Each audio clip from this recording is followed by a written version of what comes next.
दूसरे गांव जाने के लिए राइस्टार अपने हेलीकॉप्टर में बैठकर अपने गांव से उड़ान भरता है। राइस्टार तेजी से जा रहा ही होता है कि तभी हेलीकॉप्टर में अचानक से आग लगती है। वह हेलीकॉप्टर सीधा एक अनजान से गांव में जाकर क्रैश हो जाता है।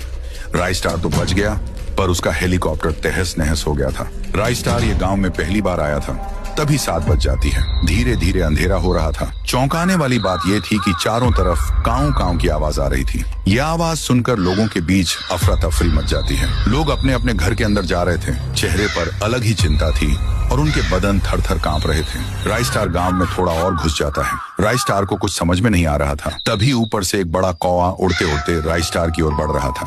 वह कौवा राइस्टार पर हमला करने ही वाला था कि पीछे से किसी ने गोली मारी और वह कौवा वहीं मर गया। पीछे लाल शर्ट पहन एक आदमी आकर राइस्टार को हाँपते हुए कहता है, ओ साहब जी, तुम इधर क्या करता है? 7 बज गया, तुम यहाँ के नोही लगते हो। चलो जल्दी मेरे घर पे, वरना वो आ जाएंगे। राइस्टार उस आदमी की बात मानकर उसके घर में चला जाता है। अरे भाई, मुझे कोई बताएगा कि इस गांव में क्या हो रहा है? ये चारों तरफ से काऊ काऊ की आवाज क्यों आ रही है? और वो कौवा तो मेरे मुंह में ही घुसने वाला था। अच्छा हुआ तुमने उसे गोली मारी।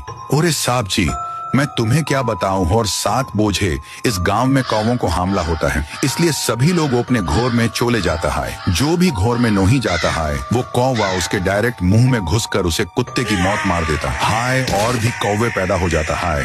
और तो और ये सब कौवे गांव के पीछे डरावने सूखे जंगल से आते हैं। ये बात सुनकर राइस्टार के रोंगटे खड़े हो गए। इसका पता वो लगाना चाहता था। फिर राइस्टार अगले दिन उसी सूखे जंगल में आ पहुंचता है। वो अच्छे से जंगल को देख ही रहा था कि 7 बज जाते हैं और वहीं काऊ काऊ की आवाजें आ रही थी। फिर भी राइस्टार और अंदर घुसता गया। उसको वहां पर एक पुराना कुआं दिखा।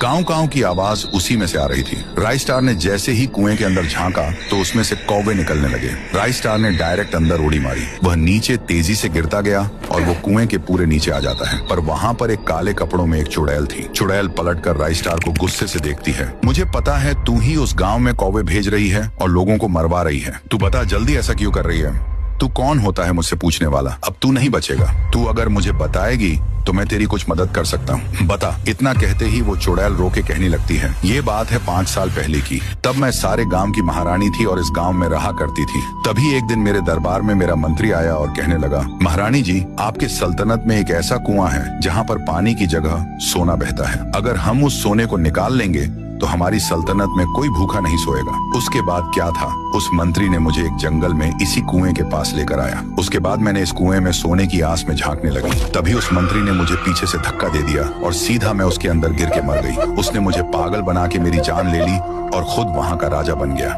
इसलिए मैं गांव में ऐसा हमला करवाती